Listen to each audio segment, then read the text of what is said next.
The morning mist hung low over the cobblestones of Kolberg, and our veterinarian, let us not burden him with a name, for he could be any skilled tradesman of that autumn in 1894, was already at work in Herr Kaufmann's stable. The merchant's bay mare had developed a troublesome cough. Nothing serious, mind you, but in an age when a horse meant the difference between prosperity and ruin, even small ailments demanded attention. He worked with practiced hands, those thick fingers that had learned their trade in the modern veterinary halls of Berlin some 20 years past, now weathered by countless Pomeranian winters. Just a touch of dampness in her lungs, he thought, though he told Kaufmann it might be more serious, not from dishonesty, but because merchants, he'd learned, only valued what cost them adequately. The morning's work was interrupted by the clatter of hooves on stone. A rider in the unmistakable livery of the von Steinberg estate, dark green wool with silver buttons that caught even the weak October sun. The veterinarian knew that uniform well. He'd been summoned to that grand estate perhaps a dozen times over the years, usually for the Baron's beloved hounds or the prize Holstein cattle. "Most urgent," the messenger said, pressing a sealed note into his hands. The paper was thick, expensive, with the von Steinberg coat of arms pressed deep into burgundy wax. Inside, the message was brief but telling, not from the stable master as usual, but from Ernst Müller himself, the head butler. Caesar, the Baron's Great Dane, had taken mysteriously ill, or rather, not ill exactly, but afflicted by something that defied ordinary explanation. The journey to the estate took him through countryside that was changing, slowly but inevitably, like a trusted friend aging before one's eyes. The new railway line to Belgard had been completed just that summer, and already the smoke from the locomotives left traces on the autumn leaves. Progress, they called it, though the veterinarian wondered if progress was quite the right word for something that made the world smaller, while somehow making neighbors more distant. His trap rolled steadily eastward, the horse knowing the way without much guidance. This gave him time to think, to remember. 3 years now since Martha had passed, taken by typhoid in that terrible summer when half of Kolberg had fallen ill. He'd saved countless animals, but couldn't save her. Strange how the mind works. Here he was, heading to treat a nobleman's dog, while somewhere in the workers' districts, children probably suffered from ailments that a few marks' worth of medicine could cure. But those children's parents couldn't afford his services, and their own doctors, when they could afford them at all, were often little better than barbers with delusions of medical knowledge. The von Steinberg estate appeared as the sun began its descent toward the Baltic, painting the Baroque facade in shades of gold and amber. The building stood like something from an older, more certain world. 3 stories of perfectly symmetrical windows, each one reflecting the dying light, like a watchful eye. The veterans of the Napoleonic Wars who had built these estates had believed they were creating something eternal. Now, their great-grandsons spoke more of stock markets than soil, more of Berlin salons than Pomeranian harvests. As his trap rolled through the gates, he noticed things that only a frequent visitor would observe. The usual pair of gardeners working the autumn beds had been reduced to one. The brass fixtures on the lampposts, always gleaming in past visits, showed the first hints of tarnish. Small economies, perhaps, but in the world of the Junker aristocracy, such details spoke volumes about the estate's fortunes.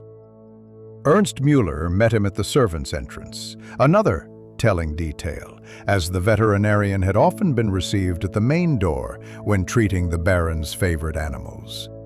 The butler's appearance struck him immediately. Where Ernst had always embodied the perfect Prussian servant, pressed, proper, unflappable, today there was something disheveled about him, not in his uniform, which remained impeccable, but in his manner, the way his eyes didn't quite meet the veterinarian's gaze. "Thank you for coming so quickly," Ernst said, his voice carrying an undertone of something. Was it anxiety? Fear? "The situation has become most irregular." They walked through the servants' corridors, past the kitchen, where the Polish maids were preparing the evening meal.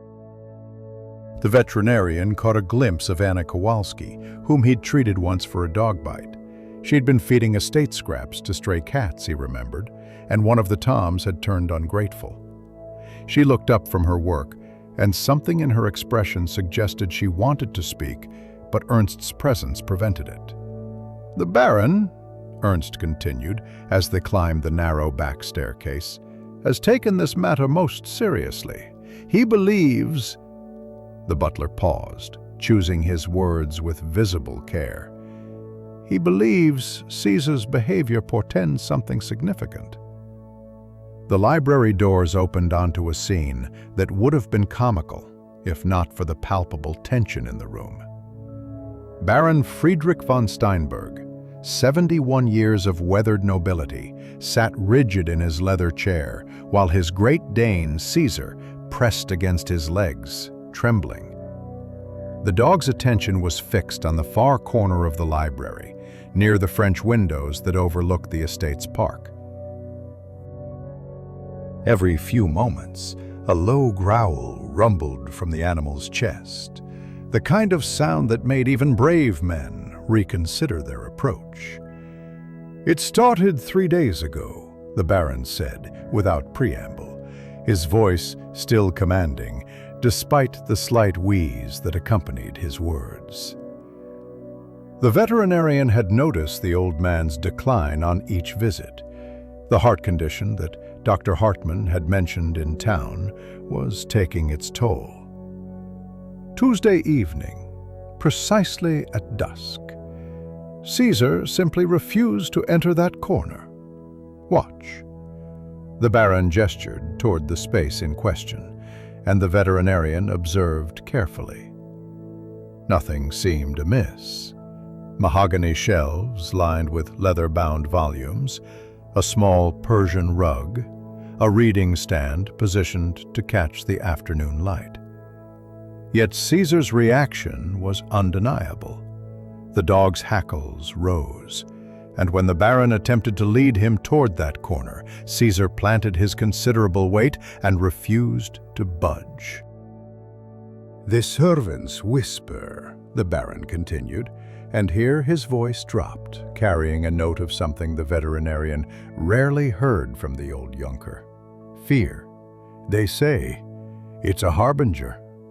My grandfather's spaniel behaved similarly the week before his death." Ah, there it was. In these old Pomeranian estates, superstition ran as deep as the foundations. The veterinarian had encountered it before, the belief that animals could sense death approaching, that they could see what human eyes could not. He'd learned not to dismiss these beliefs too quickly, not because he credited them with truth, but because believing made them real enough for those who suffered under their weight. He approached Caesar slowly, letting the dog catch his scent, remember him from previous visits. The Dane's tail gave a tentative wag. Good. The animal's general temperament remained unchanged. "May I examine him, Herr Baron?" For the next half hour, the veterinarian conducted a thorough examination while the autumn light faded outside.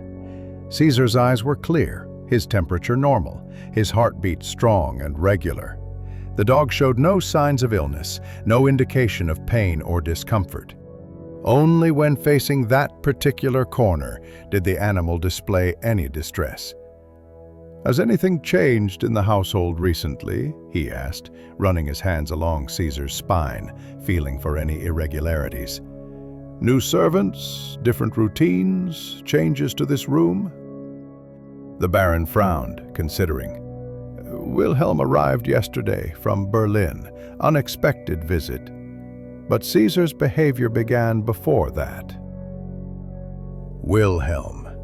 The veterinarian had encountered the heir only twice before, both times brief and unmemorable, save for the man's obvious impatience with his father's traditional ways. The modern Prussian, they called his type, men who spoke of efficiency and progress, while their fathers still clung to concepts of duty and land. "The floor was polished last week," Ernst interjected from his position by the door. "Part of the autumn cleaning. Nothing unusual, the same wood oil we've always used." But the veterinarian had already moved toward the corner, observing how Caesar's agitation increased with each step he took in that direction. Curious.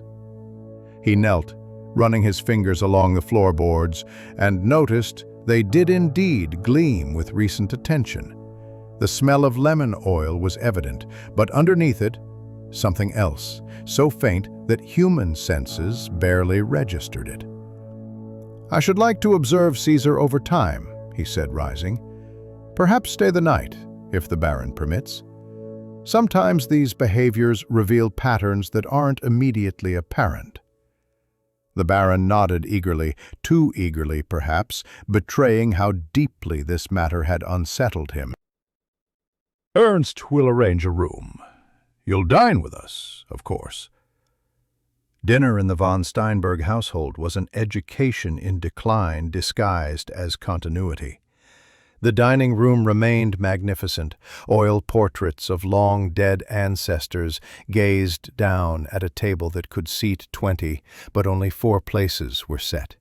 The Baron at the head, Wilhelm to his right, Dr. Hartmann, who had been summoned, the veterinarian suspected, to monitor the Baron's health during this stressful time, to his left, and the veterinarian at the far end, a placement that spoke volumes about his social position despite the invitation. Wilhelm von Steinberg had inherited his father's sharp features, but none of his gravitas. Where the Baron's face showed the weathering of responsibility, Wilhelm's displayed the peculiar smoothness of a man who'd spent his years in offices rather than fields. "This business with Caesar," Wilhelm said, cutting his meat with precise movements. "Surely there's a rational explanation." "We are, after all, living in the age of science." "Science doesn't explain everything," his father replied, though his voice lacked conviction. The old man's hand trembled slightly as he raised his wineglass. Riesling from their own vineyard, the veterinarian noted, one of the few things the estate still produced with pride. Dr. Hartmann, ever the diplomat, steered the conversation toward safer waters. "How do you find the new railway affecting your practice?" he asked the veterinarian. "I imagine it's changed the transportation of livestock considerably." Sleep eluded the veterinarian that night, though the guest room was more luxurious than anything in his modest Kohlberg quarters. The bed, with its goose-down mattress and Belgian linens, seemed to mock his working-class bones. Through the tall windows, moonlight painted silver rectangles on the parquet floor, and somewhere in the walls mice conducted their ancient business, indifferent to the troubles of men and dogs. He rose before dawn, a habit formed over decades of early calls to birthing mares and colicky cattle. The house lay still, that peculiar stillness of great houses where even silence seemed to have weight and substance. He dressed quietly and made his way downstairs, intending to examine the library corner again without an audience. But he wasn't the first one awake. In the kitchen, Anna Kowalski was already at work, kneading dough for the day's bread. She started when she saw him, nearly dropping the bowl she carried. "Sir, I didn't expect. Breakfast won't be ready for another hour." "I'm an early riser," he said, keeping his voice gentle. He'd learned that servants often knew more about a household's secrets than their masters suspected. "Don't let me disturb your work." She returned to her kneading, but he noticed her glancing toward the kitchen door. After a moment, she spoke quietly, in the careful German of educated Poles who'd learned to hide their intelligence. "The dog, Caesar." "You're here about his behavior?" "Yes. Have you noticed anything unusual?" Anna worked the dough with practiced efficiency, considering her words. 3 weeks ago, before this started, I saw Herr Müller and young Master Wilhelm speaking in the garden, private-like. Herr Müller looked troubled after." Before he could probe further, footsteps echoed in the corridor. Anna immediately fell silent, focusing intently on her work. Ernst Müller appeared, fully dressed despite the early hour, his expression unreadable in the dim kitchen light. "You're awake early, Herr Doctor. Shall I have coffee brought to the morning room?" The veterinarian noted Ernst's use of the honorific doctor, technically incorrect, as veterinarians didn't hold that title, but a common courtesy that suggested either respect or an attempt to flatter. "I thought I'd examine the library again, if that's permitted." "Of course." Ernst's eyes flickered toward Anna, who had become invisible in that way servants perfected. "I'll accompany you." The library held a different quality in the morning light, less ominous but more melancholy. Dust motes danced in the early sun, and the leather bindings gave off that particular smell of old knowledge slowly decomposing. The veterinarian moved methodically toward the corner, this time paying attention to every detail. "This section was specifically cleaned?" he asked, kneeling to examine the floorboards more closely. "Yes, as part of the regular autumn maintenance." Ernst's voice was steady, but the veterinarian, experienced in reading the body language of frightened animals, noticed the butler's rigid posture. Now, in better light, he could see it, a faint variation in the wood's sheen, as if this particular section had received different treatment than the rest. He bent closer, inhaling carefully. There, beneath the lemon oil, beneath the years of wax and polish, something sharp and chemical. Turpentine, perhaps, or something similar. Too faint for human noses to properly detect, but for a dog like Caesar, with his 200 million scent receptors, it would be overwhelming. "Interesting," he murmured, more to himself than Ernst. The morning progressed with the rhythms of estate life. The veterinarian watched from various vantage points as the household awakened.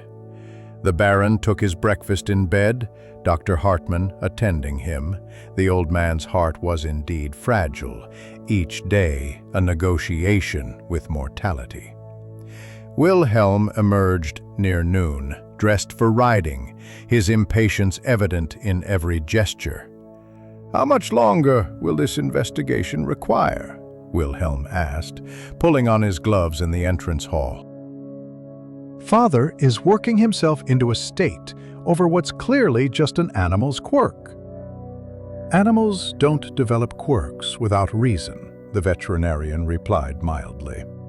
"Caesar is 8 years old, well past the age for sudden behavioral changes without cause." Wilhelm's laugh held no warmth. "Cause? The cause is that my father anthropomorphizes that beast. He speaks to it like a confidant, for God's sake." Lonely men often did, the veterinarian thought but didn't say. Instead, he watched Wilhelm stride toward the stables, noting how the heir's presence changed the atmosphere. Servants moved more quickly, more nervously. Even the stable boys, usually cheerful, worked in tense silence. That afternoon brought an unexpected revelation. The veterinarian was examining Caesar in the garden, testing the dog's reactions to various stimuli, when Anna approached with unusual boldness. She carried a basket, ostensibly gathering late herbs, but her path brought her close enough to speak. "Behind the carriage house," She said quietly, not looking at him. "there are cats I feed. Yesterday one was sick, vomiting, confused.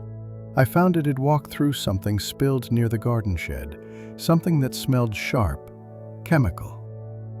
Before he could respond, she moved on, but her words lodged in his mind like a splinter. He waited a suitable interval, then wandered toward the garden shed, Caesar padding alongside him. The dog showed no distress here, but near the shed's door, the veterinarian found what Anna had hinted at: dried splash marks on the ground, the residue of something hastily cleaned, but not thoroughly enough. The morning of his second day at the estate brought fog from the Baltic, thick and clinging, transforming the grounds into something from a Gothic tale. The veterinarian stood at his window, watching the shapes of trees emerge and dissolve like thoughts half remembered. Below, he could hear the estate stirring, the clang of milk pails, the murmur of servants' voices, the eternal conversation between humanity and its duties. He had requested that the library remain undisturbed until mid-morning, claiming he needed to conduct his examination in the same light conditions as Caesar's initial distress. In truth, he wanted time to think, to piece together the fragments Anna had revealed. The chemical residue near the shed, Ernst's nervous behavior, Wilhelm's convenient arrival. Patterns were forming, though the complete picture remained frustratingly obscured. When he finally entered the library, he brought with him a collection of items that raised Ernst's eyebrows. Strips of clean cloth, small vials, and, most peculiarly, a piece of raw beef. "Scientific method," he explained to the butler, who lingered by the door like a man watching his own judgment day approach. The veterinarian worked methodically, dampening cloth strips and wiping different sections of the floor, labeling each carefully. The corner that distressed Caesar received particular attention. He then placed tiny amounts of the beef on various cloths, creating what might have seemed to an observer like some arcane ritual, but was, in fact, a simple test of contamination. "You suspect poison?" Ernst asked, his voice barely steady. "I suspect many things," the veterinarian replied, not unkindly. "But suspicion without proof is merely gossip with pretensions." He arranged for Caesar to be brought in, but kept the dog on the far side of the room, observing his reactions. The Great Dane remained calm until his attention fixed on that corner. Then the now familiar agitation returned. Whining, hackles raised, a deep reluctance that seemed to puzzle the animal as much as it distressed him. "Tell me, Herr Muller," the veterinarian said, appearing to concentrate on his notes, "who specifically cleaned this corner?" I supervised the work myself.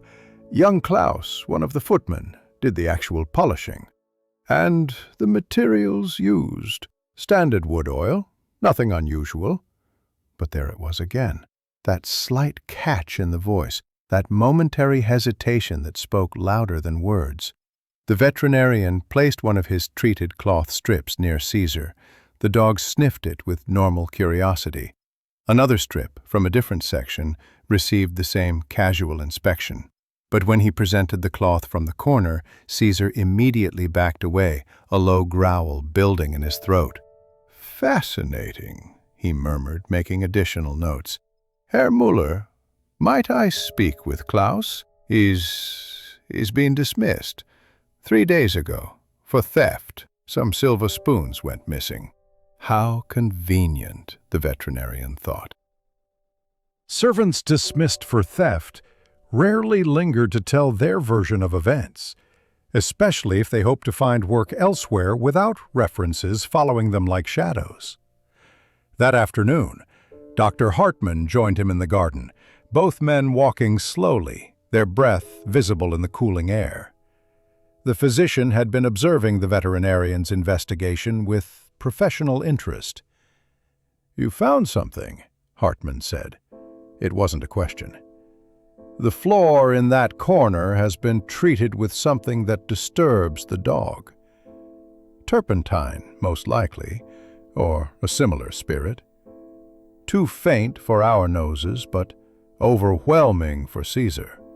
Hartman stopped walking, his face grave. "Deliberately? That's the question, isn't it? It could be incompetence, someone using the wrong cleaning solution, or someone wanted Caesar to react precisely as he has." Hartman's medical mind was already racing ahead. "The Baron's health is precarious. A shock, sustained anxiety, the belief that death omens surround him could prove fatal," the veterinarian finished, "making it murder by the slowest, most deniable means." They resumed walking, each lost in the implications. "Wilhelm stands to inherit everything," Hartman said quietly. "The estate is struggling. Land prices falling, the old agricultural ways becoming obsolete. Wilhelm has connections in Berlin, industrial interests. He could sell the land for development, make a fortune. But only if his father dies. If the Baron lives another 5-10 years, the estate might be worthless by then, or sold off piecemeal to pay debts."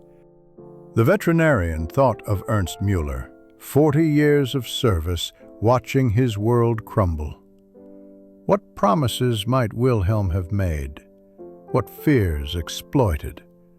A man nearing 60, with no savings beyond what his position provided, facing an uncertain future. Such a man might convince himself that hastening the inevitable was almost merciful.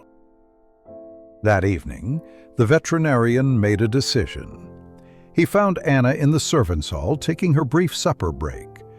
The other servants gave him curious looks but didn't question his presence. Veterinarians occupied that strange middle ground, not quite gentry, but not quite servants either. "The cat that was sick," he said quietly, sitting beside her. "Did it recover?" She nodded, understanding immediately that they were speaking in code. "Yes, once it was away from the poison. Animals are resilient when given the chance." "And you saw who spilled the chemical?" Her eyes darted around the room, checking who might overhear. "I saw nothing, officially. But Ernst was very disturbed that day. He burned his work apron after, said it was ruined beyond repair." Dr. Hartman's study in Kolberg possessed that particular quality of medical offices everywhere. The mingling of leather and carbolic acid, wisdom and worry bound together in dark wood and glass cabinets. The veterinarian had ridden here in the early morning, leaving the estate while the household still slept, claiming he needed supplies from his own practice. In truth, he needed perspective and counsel from perhaps the only man who understood both the medical and social implications of what he'd discovered. "The Baron changed his will 6 months ago," Hartman said, pouring brandy despite the early hour. His hands, the veterinarian noticed, showed the faint tremor of age, or perhaps too many nights called to bedsides where his art proved insufficient. "Before, Wilhelm would inherit the estate, but with conditions, maintaining the workers' cottages, providing pensions for long-serving staff. The new will removes those obligations, making the estate more attractive to sell." "Precisely. Wilhelm has debts, you see, gambling, though he calls it investment. His wife's family money is tied up in trusts. He needs liquid capital desperately. The veterinarian sipped his brandy, feeling its warmth chase away the morning chill. Through Hartman's window, he could see the new telegraph poles marching toward Berlin, progress measured in wire and wood. How long does the Baron have, honestly?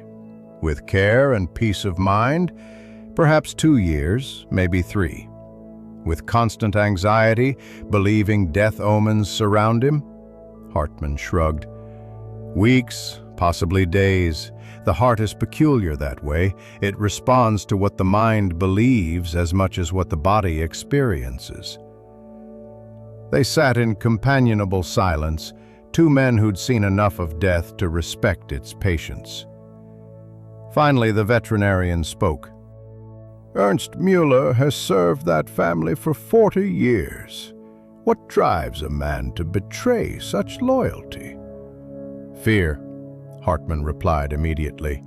I've seen it before in these old estates. The servants age alongside their masters, but while the masters have land and legacy, the servants have only their positions. Ernst is 55, too old to find comparable employment elsewhere if the estate is sold. Wilhelm probably promised him a position as estate manager, perhaps a pension. For a man facing poverty in his declining years, such promises might outweigh 4 decades of loyalty. And if Wilhelm doesn't honor those promises, then Ernst will learn what many have, that men who betray their fathers rarely prove trustworthy to their accomplices. The ride back to the estate gave the veterinarian time to consider his options. He could expose the plot directly, but what proof did he have that would stand legal scrutiny? The testimony of a Polish housemaid who saw suspicious behavior? His own detection of turpentine where it shouldn't be? Wilhelm would deny everything. Ernst would claim ignorance, and young Klaus the footman had conveniently disappeared. Moreover, there was Ernst himself to consider. The veterinarian had no love for the butler's weakness, but he understood it. How many times had he himself worried about his own future, especially since Martha's death? Without her modest inheritance supplementing his practice, without children to support him in old age, what would become of him when his hands grew too unsteady to treat animals? The fear that drove Ernst was universal among their class, those who lived by service rather than property. Upon returning to the estate, he found unexpected activity. Several carriages stood in the drive, and servants hurried about with that particular energy that suggested important guests. Wilhelm stood in the entrance hall, greeting arrivals with a charm the veterinarian hadn't seen before. "Ah, our investigator returns," Wilhelm announced, his voice carrying a note of mockery.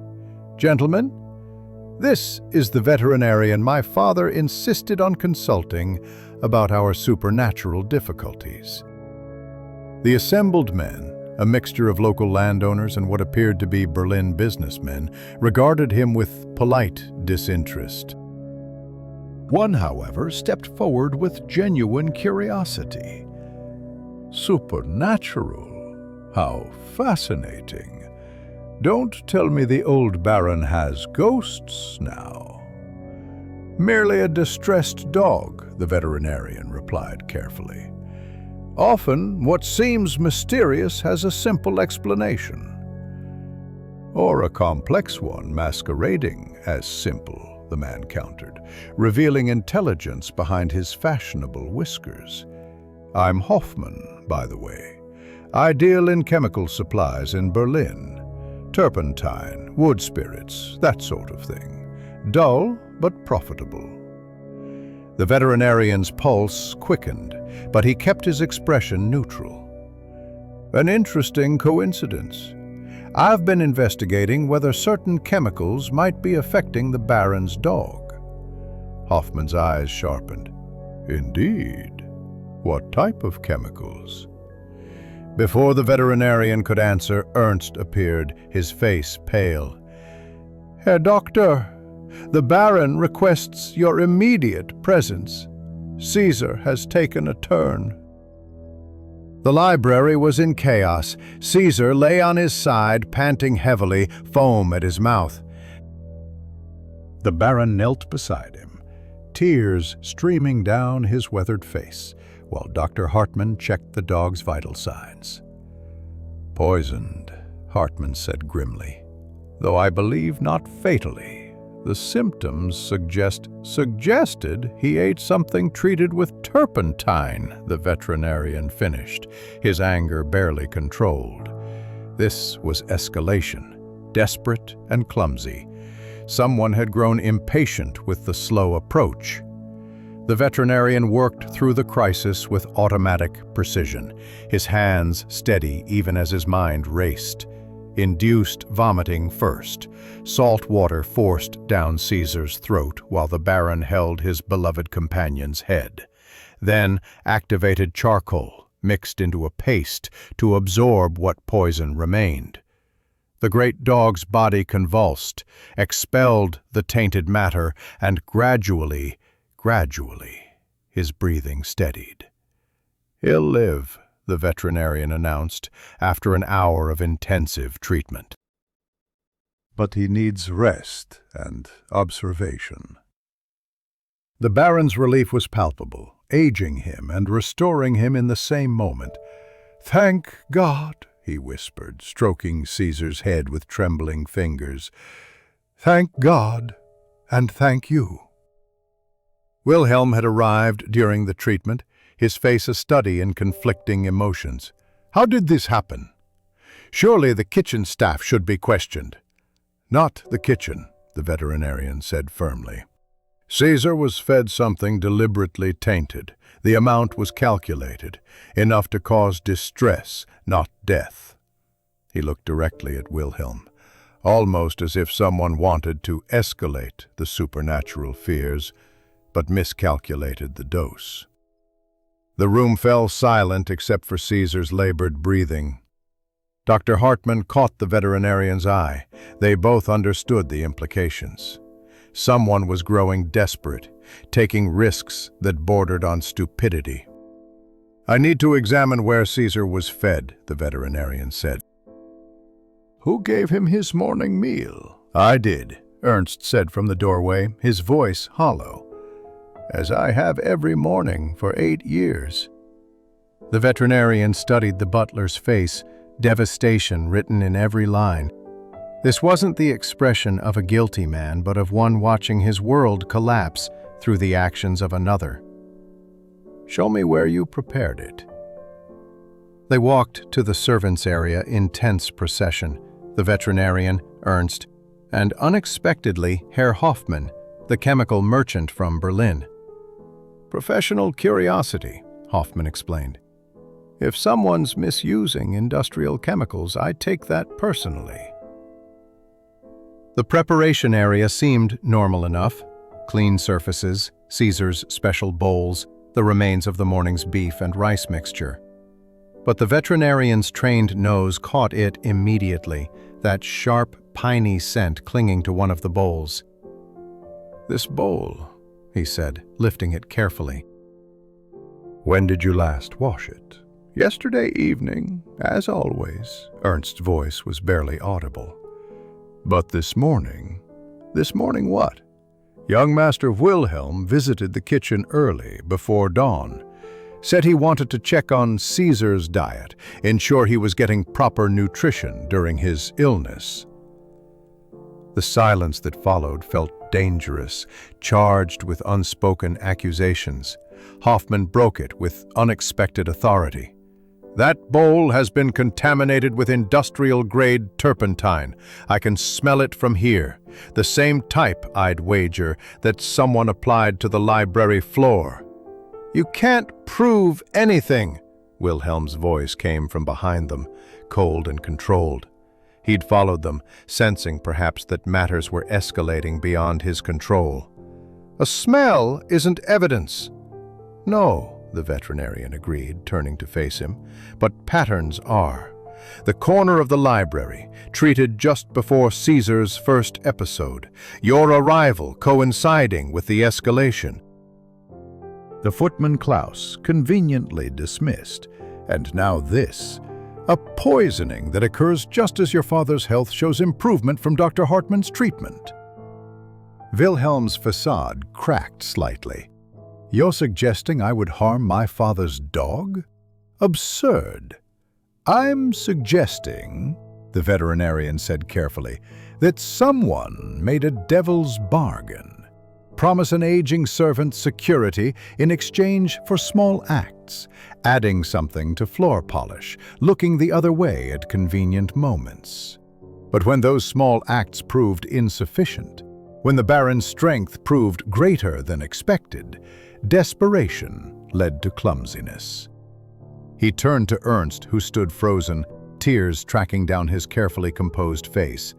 40 years of service deserved better than this, Herr Müller. Whatever was promised, was it worth becoming the instrument of your master's decline? Ernst's composure shattered entirely. He swore it was harmless, just enough to make the Baron consider retiring to a sanitarium for his health. The estate would be preserved, the workers protected. Master Wilhelm promised. Enough! Wilhelm snarled, but the damage was done. Hoffmann, the unexpected witness, had heard everything. The veterinarian felt the moment balance on a knife's edge. Justice demanded exposure, but justice and mercy weren't always the same thing. He thought of Anna's quiet courage, of Ernst's 4 decades of faithful service before this failure, of the Baron whose heart might not survive learning of such betrayal. Herr Hoffmann, he said formally, as a merchant of chemicals, what would you say about their accidental misuse versus deliberate application? Hoffmann proved quicker than expected.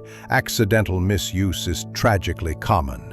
A servant using the wrong solution, perhaps one left carelessly unlabeled by a visiting heir. Why, I've seen educated men make such mistakes.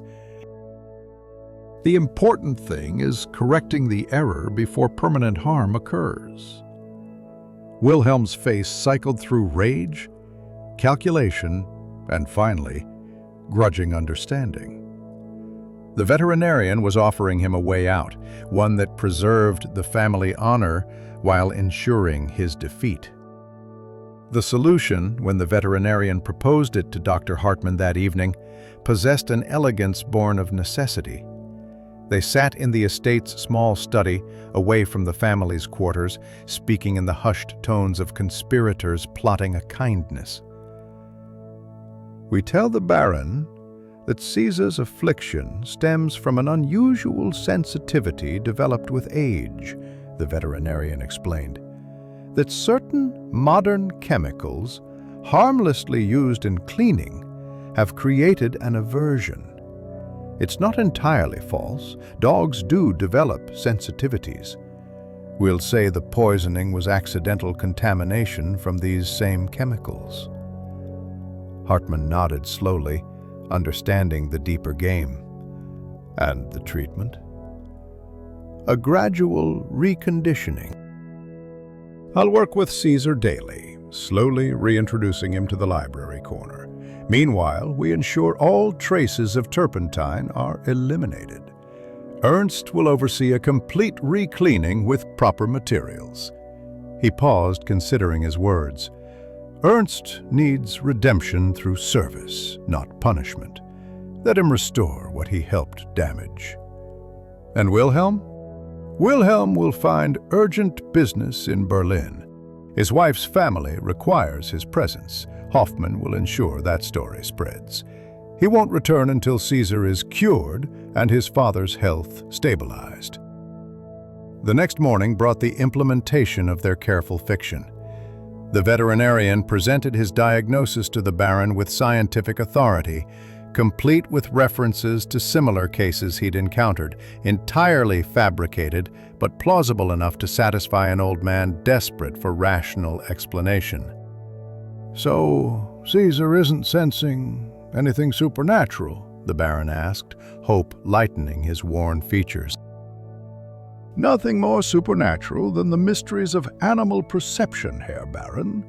What seems like prescience is often just superior senses detecting what we cannot." The Baron accepted this eagerly, the relief visible in how his shoulders straightened, how his breathing deepened. Dr. Hartman, monitoring his patient's pulse, nodded approvingly. The medicine of explanation proved more powerful than any tonic. The treatment began that afternoon.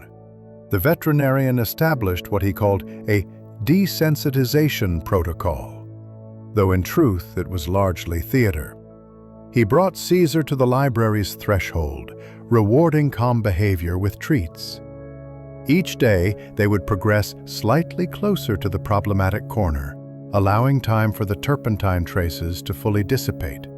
Ernst threw himself into the re-cleaning with an intensity that bordered on penitence. Under the veterinarian's supervision, he personally scrubbed every board with proper wood oil, his movements those of a man trying to wash away more than chemical residue. Anna assisted, having been quietly promoted to senior housemaid, her reward for courage and discretion. "Why?" Ernst asked one afternoon when they were alone in the library. "Why didn't you expose everything?" The veterinarian considered his answer while watching Caesar practice his exercises, simple commands performed progressively closer to the corner. "Because justice isn't always about punishment, Herr Müller. Sometimes it's about restoration. You've given 40 years of good service. Should 1 month of weakness erase all that? I could have killed him, the Baron. My fear made me a weapon in his son's hands. But you didn't kill him.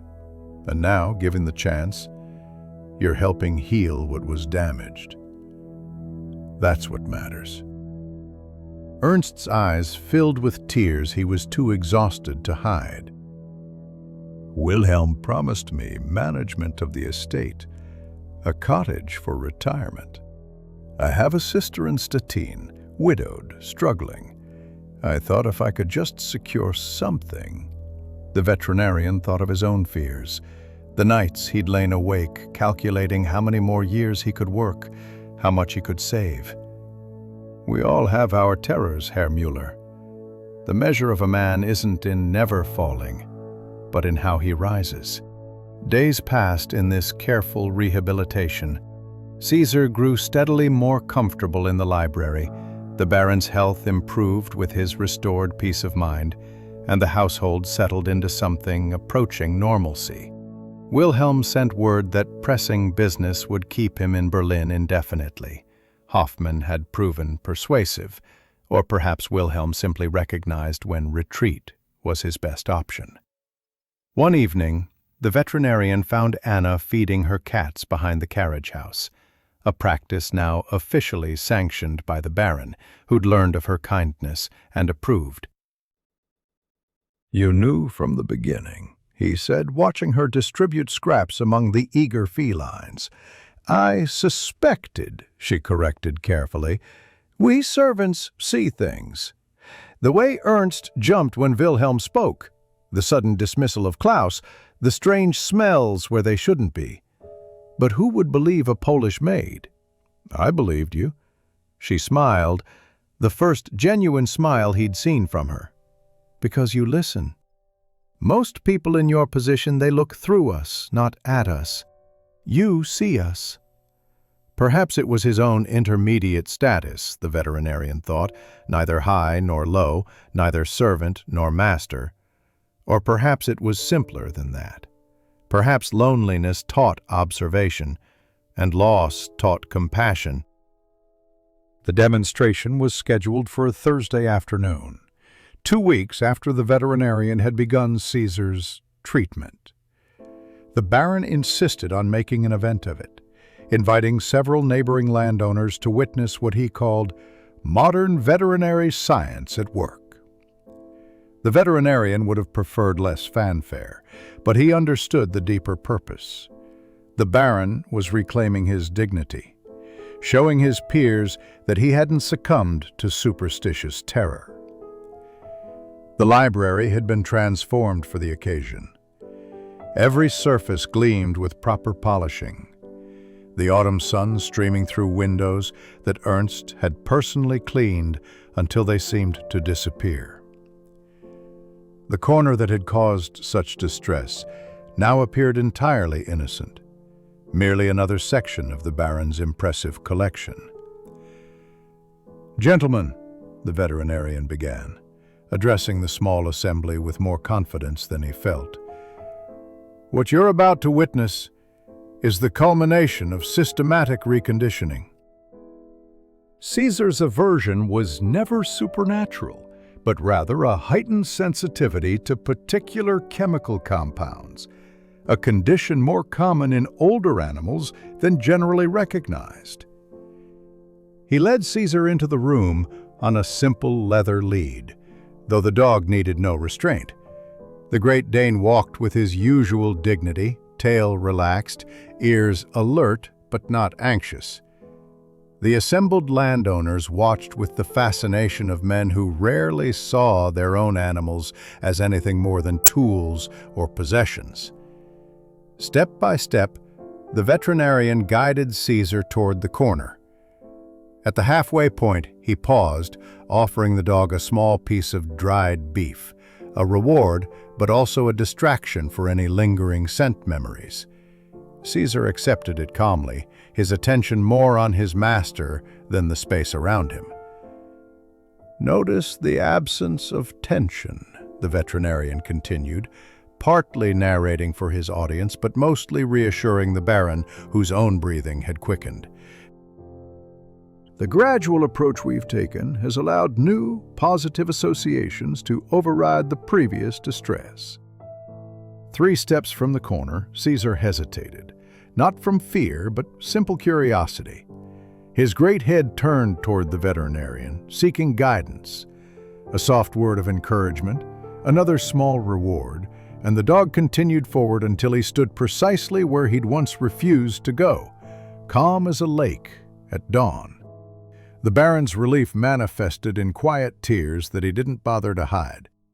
"My old friend," he murmured, moving forward to embrace Caesar, who accepted the attention with patient affection. "Remarkable," one of the landowners commented, "though I confess I don't entirely understand the science behind it." "The science," Dr. Hartman interjected smoothly, "is less important than the result. What matters is that both patient and master have recovered from their distress." After the guests departed, congratulating the Baron on his wisdom in seeking modern solutions, the veterinarian prepared for what he knew must come next: the spiritual cleansing that would satisfy the servant's need for closure. The Baron had resisted at first, but the veterinarian had argued persuasively that household harmony required addressing all concerns, rational or otherwise. Father Kowalczyk arrived at dusk, an elderly Polish priest who served the Catholic servants despite the Baron's Lutheran convictions. The veterinarian had specifically requested him, knowing that Anna and several other servants would find more comfort in familiar ritual than Protestant formality. The blessing was simple, conducted in Latin, with portions in Polish for the servants who gathered respectfully at the library's edges. The priest sprinkled holy water in the corner, intoned prayers for protection and peace, and concluded by blessing Caesar himself, who bore the attention with remarkable patience. "You don't believe in any of this," Ernst observed quietly, standing beside the veterinarian as the ceremony concluded. "I believe in its effect," the veterinarian replied. "Anna and the others need to know the shadow has been lifted. Their peace of mind matters as much as the Baron's." Ernst nodded, understanding. These past 2 weeks had aged him, but also somehow strengthened him. He'd faced his failure, worked toward redemption, and found it granted. "I've written to Wilhelm," he said suddenly, "resigning my position, effective once a suitable replacement is trained." The veterinarian turned, surprised. "The Baron doesn't know about—" "No, and he never will. But I know. I can't continue serving this house having betrayed its trust, even if that betrayal remains secret." He paused, gathering himself. "I've saved enough for a modest retirement. My sister in Stettin has room. It's time." And Wilhelm agreed? A bitter smile crossed Ernst's face. "Wilhelm has no choice. Hoffman made certain arrangements. Chemical supplies for the estate will be monitored. Any unusual purchases flagged. Wilhelm understands that his best option is cooperation." They watched as the Baron led Caesar from the library, man and dog moving with the synchronization of long companionship. The household was settling for the evening, lamps being lit, fires stoked against the October chill. The estate would survive, at least for now, held together by carefully maintained illusions and small mercies. "You'll need a reference," the veterinarian said finally. "I could write one if you'd like, speaking to your character, your dedication." "True things, just not all things." Ernst's gratitude was wordless but profound, expressed in the brief clasp of his hand on the veterinarian's shoulder before he walked away to supervise the evening service. The resolution came together like a harvest, slowly at first, then all at once. 3 days after the demonstration, the veterinarian received word that Wilhelm had formally requested an extended leave from estate matters, citing his wife's delicate health and business obligations in Berlin. The letter, read aloud by the Baron at breakfast, contained nothing but filial courtesy, yet everyone understood its true meaning. The heir was retreating, defeated by his own overreach. My special letter with steaded red. Caesar's color returned to his cheeks, his appetite restored. "Wilhelm belongs to the New World. Let him build it in Berlin, while we maintain the old ways here a bit longer."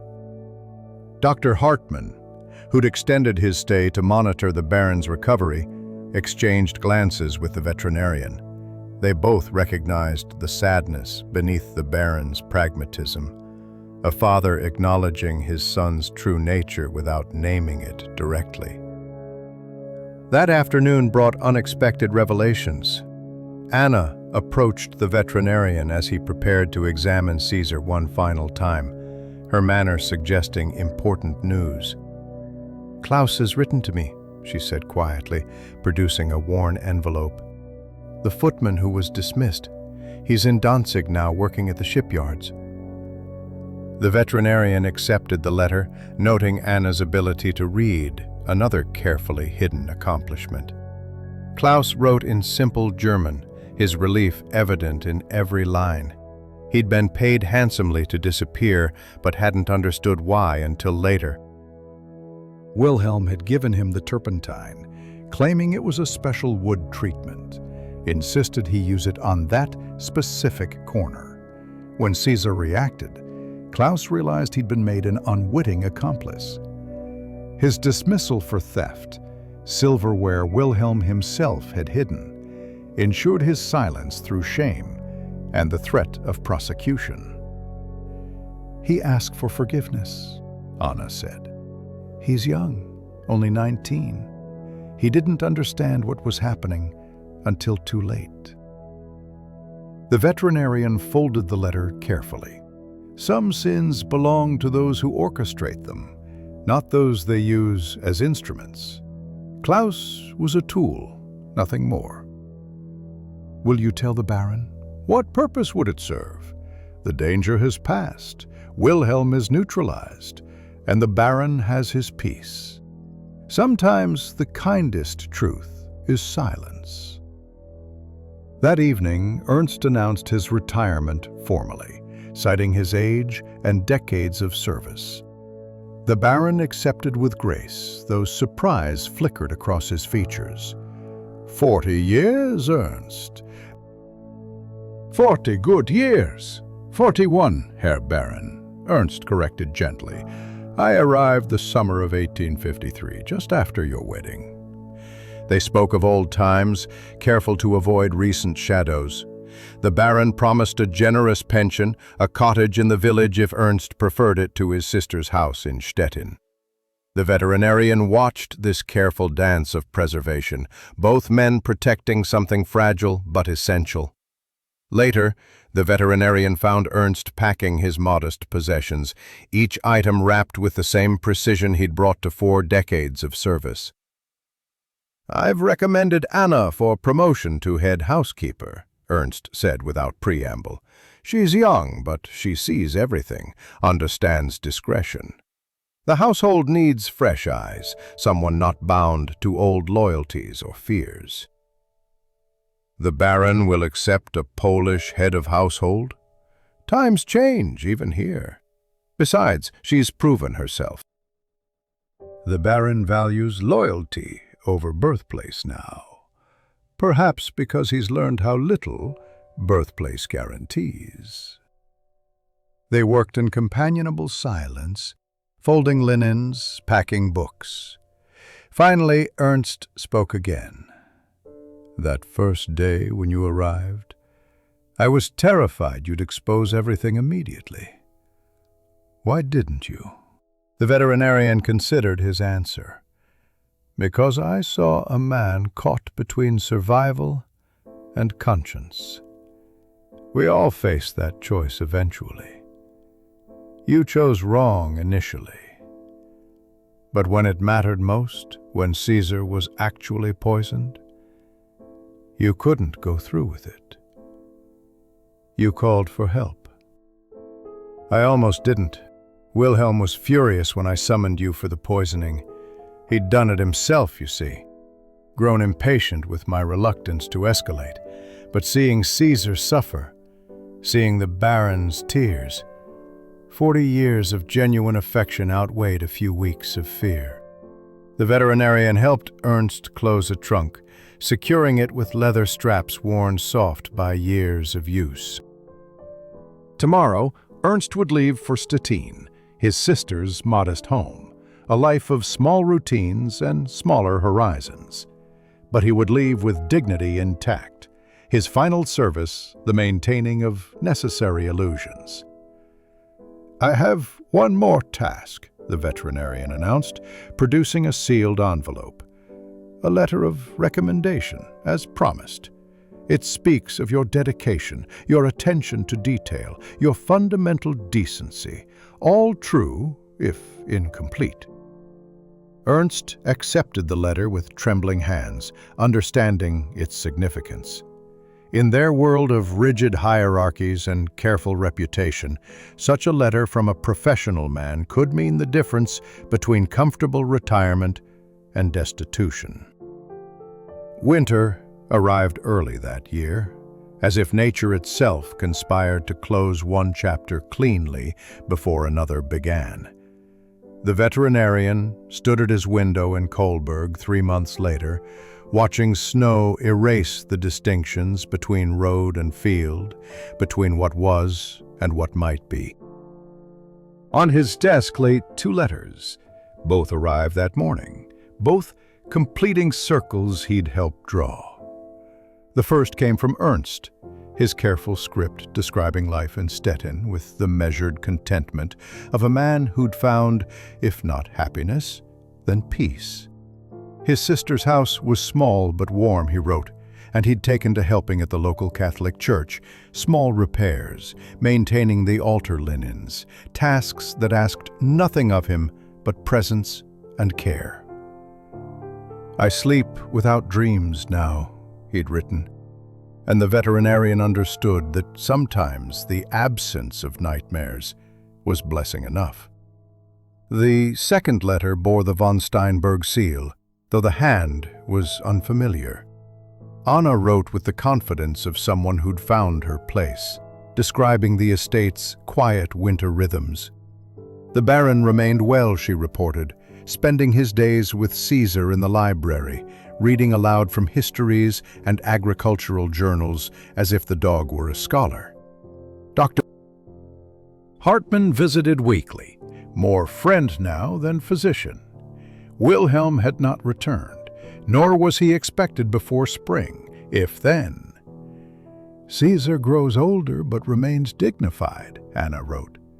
He sleeps often in that corner of the library now, as if reclaiming it completely. The Baron takes comfort in this, seeing it as proof that all shadows pass. The veterinarian folded both letters carefully, filing them with others he'd kept over the years, testimonies to small victories and necessary compromises. His practice had prospered modestly since the von Steinberg affair. Word had spread, as word does in small communities, that he possessed discretion as well as skill.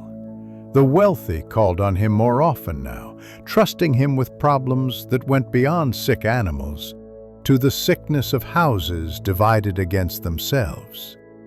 Yet prosperity hadn't eased his fundamental solitude.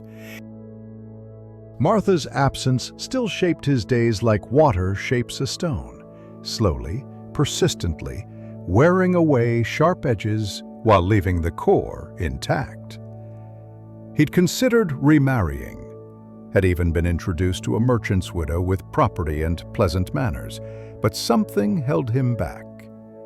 Perhaps it was simply that he'd learned to find sufficiency in work, in the grateful eyes of a healed animal, in the knowledge that suffering had been eased.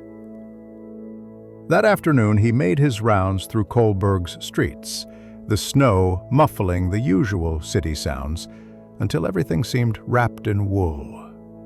At the farrier's shop, he treated a mare's split hoof while listening to gossip about railway expansion, about factories rising where forests once stood. At the docks, he examined a merchant's dog that had eaten something unfortunate, providing the emetic that would save its life while its owner complained about shipping taxes and Bismarck's policies. These were his days now, small healings, minor victories against entropy and accident. Yet as he worked, he found himself thinking about that autumn at the von Steinberg estate, about the choices made and unmade, the truths told and untold. What was justice, really? Was it Wilhelm's exposure and Ernst's public shame?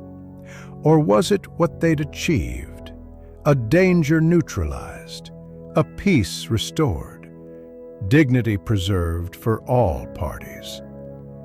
The law would have demanded punishment, but the law was a blunt instrument, knowing nothing of 40 years of service or the terror of age without security. Perhaps true justice lay not in judgment, but in understanding. Not in punishment, but in prevention of greater harm. As evening fell, he returned to his modest rooms above the surgery, climbing stairs that creaked with familiar complaint. His housekeeper had left soup warming on the stove, bread wrapped in cloth, small comforts that constituted care. He ate while reading a veterinary journal from Berlin, learning about new techniques for treating equine pneumonia, advances in understanding cattle diseases. The world was changing, growing both larger and smaller simultaneously. Telegraph lines carried news in hours that once took weeks. Railways moved goods and people at speeds that still seemed miraculous to those who remembered only horses and walking. Yet some things remained constant. Animals still suffered and needed healing. People still schemed and betrayed, loved and sacrificed. Fear still drove good men to bad actions, while unexpected kindness still emerged from unlikely sources. Anna, the Polish maid who'd risked her position to hint at truth. Hoffman, the chemical merchant who'd understood without explanation what testimony was needed. Even Ernst, in his way, choosing finally to protect what he'd nearly helped destroy. The veterinarian closed his journal, banked the stove's fire, and prepared for bed. Tomorrow would bring new calls, new creatures in distress, new small dramas of survival and surrender. He would meet them as he'd learned to meet everything, with skilled hands, careful observation, and the understanding that healing sometimes meant accepting what couldn't be cured, only eased. Through his window, snow continued falling, covering the world in temporary innocence. Somewhere in Pomerania, an old baron read to his dog. Somewhere in Stettin, a butler found redemption in simple service. Somewhere in Berlin, an ambitious son perhaps reconsidered the cost of impatience. And here in Kolberg, a veterinarian who'd once solved a mystery that was really about mercy, settled into sleep, knowing that tomorrow's troubles would be different, but not unfamiliar. Knowing that his work, the real work of understanding and healing, was never truly finished, only paused.